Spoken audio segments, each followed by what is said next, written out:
வணக்கங்க. இப்போ வந்து புதுசா ஒரு நியூஸ் வந்திருக்கு. அது என்னங்கிறத பார்க்கலாம். வாங்க வீடியோக்குள்ள போலாம். கரூர்ல வந்து அந்த ஸ்டாம்பேட் நடந்தது இல்லையா? அது நடந்து கிட்டத்தட்ட 3 வாரம் ஆச்சு. இப்போ தான் வந்து டிவிகே தலைவர் வந்து என்ன பண்ணியிருக்காருன்னா, அந்த விஜய் வந்து என்ன பண்ணியிருக்காருன்னா, மணியை வந்து ட்ரான்ஸ்ஃபர் பண்ணியிருக்காரு அப்படிங்கிற மாதிரி நியூஸ் வந்திருக்கு.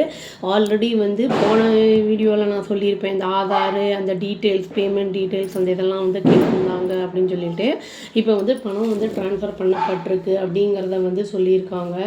இந்த இன்சிடெண்ட் நடந்தது வந்து வேலுசாமிபுரம் கரூரில் செப்டம்பர் 27 நடந்தது. அதில் வந்து 41 பேர் இறந்துட்டாங்க. அப்புறம் வந்து நிறைய பேர் வந்து இன்ஜூர் ஆகி ஹாஸ்பிட்டலைஸ்லாம் ஆகியிருந்தாங்க. அவங்களுக்கும் வந்து பணம் வந்து ட்ரான்ஸ்ஃபர் பண்ணப்பட்டுக்கிட்டு இருக்கு அப்படிங்கிற மாதிரி தான் வந்திருக்கு நியூஸு. அதாவது அந்த பார்ட்டி வந்து என்ன சொல்கிறாங்க அப்படின்னா வந்து அவங்க ஸ்டேட்மெண்ட்டில் என்ன சொல்லியிருக்காங்கன்னா, ரிலீஃப் வந்து அமௌண்ட்டு டெபாசிட் பண்ணப்பட்டிருக்கு 38 ஃபேமிலிஸ்க்கு 5 டிஸ்ட்ரிக்டில் சேர்ந்தவங்களுக்கு அனுப்பப்பட்டிருக்கு, டெபாசிட் பண்ணப்பட்டிருக்கு அப்படிங்கிறத வந்து சொல்லியிருக்காங்க. இப்போ வந்து இவங்க கொடுக்குறக்கு முன்னாடியே வந்து தமிழ்நாடு கவர்மெண்ட் என்ன பண்ணிட்டாங்கன்னா 10 lakh rupees வந்து காம்பன்சேஷனாக வந்து ஃபேமிலிஸ்க்கு கொடுத்துட்டாங்க. இறந்தவங்களோட ஃபேமிலிஸ்க்கு இன்ஜுரிஸ் ஆனவங்களுக்கு வந்து 1 lakh அப்படிங்கிற மாதிரி சொல்லி அவங்களுக்கும் வந்து ப்ரொவைட் பண்ணிட்டாங்க. விஜய் வந்து கூடிய சீக்கிரமே வந்து இந்த ஃபேமிலிஸை வந்து அந்த விக்டிம் ஃபேமிலிஸை போய் மீட் பண்ணுவார் அப்படின்னு வந்து சொல்லியிருக்காங்க. இனி பர்மிஷன் வந்து கிராண்ட் அத்தாரிட்டிஸ்கிட்டேருந்து வந்ததுக்கப்புறம் வந்து போய் பார்ப்பாரு அப்படிங்கிற மாதிரி சொல்லியிருக்காங்க. ஆனால் கொஞ்ச நாள் முன்னாடி வந்து அவங்க ஹால்லாம் கூட ஏதோ ரெடி ஆகிடுச்சு, அவங்க வந்து பார்ப்பாங்க அந்த மாதிரிலாம் சொல்லிட்டு இருந்தாங்க. இப்போ அது கேன்சல் ஆகிருக்குங்கிற மாதிரி பேசுகிறாங்க. இப்போ இந்த ஸ்டாம்பேடோட அந்த இன்வெஸ்டிகேஷன் வந்து சிபிஐ தான் ப்ரோப் பண்ணிகிட்ருக்காங்க.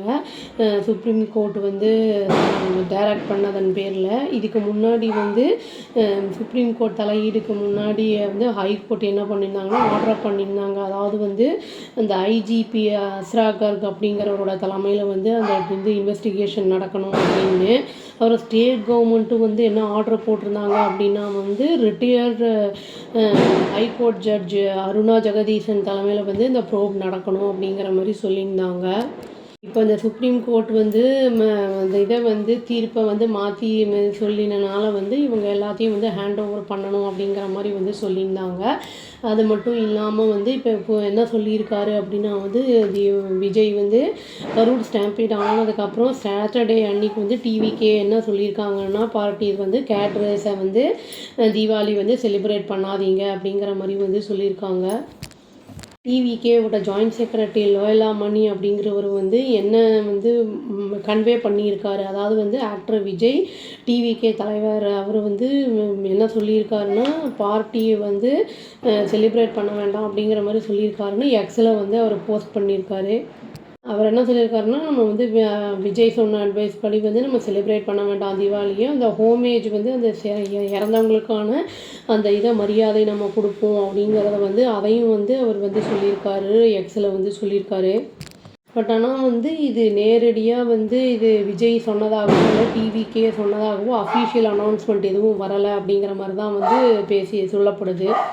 இதுக்கிடையில வந்து டிவிகே வந்து என்னென்னா வைடாக வந்து கிரிட்டிசைஸ் செய்யப்பட்டது என்னென்னா சோஷியல் மீடியாவில் என்னென்னா, இந்த இன்சிடெண்ட்டை கரூரில் வந்து அந்த ஸ்டாம்பேட் வந்து ஒரு 3-4 நாள்லேயே வந்து ஆயுத பூஜை செஞ்சாங்க அப்படிங்கிற மாதிரி வந்து கிரிட்டிசைஸ் பண்ணாங்க எல்லோரும். அதனால் வந்து இவங்க இப்போ இந்த இதை தீபாவளியை வந்து அவாய்ட் பண்ணியிருக்காங்க. இப்போ வந்து இவர் திரும்பி எப்போ போவார் என்ன ஏது அப்படிங்கிறதுலாம் இனியும் தெரிய வரல. இனிமேல் தான் தெரிய வரும். சடனாக ஏன் ட்ராப் அவுட் ஆகிருக்கு அவர் போகிற பிளான் அப்படிங்கிறதும் தெரியல. வெயிட் பண்ணி பார்ப்போங்க. அவ்வளோதான். Thank you. Please do like, share and subscribe our channel and click the all option and tap the bell icon. Thank you.